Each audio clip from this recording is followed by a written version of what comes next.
Apa bagaimana ceritanya? Ceritanya jelas sedikit bagaimana? Iyo. Apa ceritanya bagaimana? Anjing Pak, gigit saya punya babi di kandang. Berapa ekor? Berapa induk kemarin Pak? 2 induk toh. Anaknya dimakan habis. Makan malam. Itu duduk di sini, Itu duduk di sini, itu duduk di sini. Jadi itu babinya itu luka di mana saja? Di telinganya. Di telinga. Iyo. Anjing berapa ekor yang gigit? 1.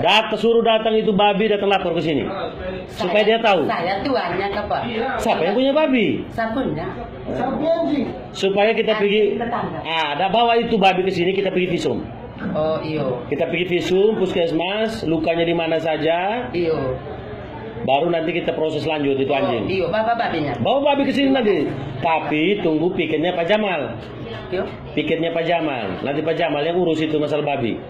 Ada teman yang urus nanti. Kira kapan piketnya Pak itu Pak? Saya bawa babi. Nanti besok.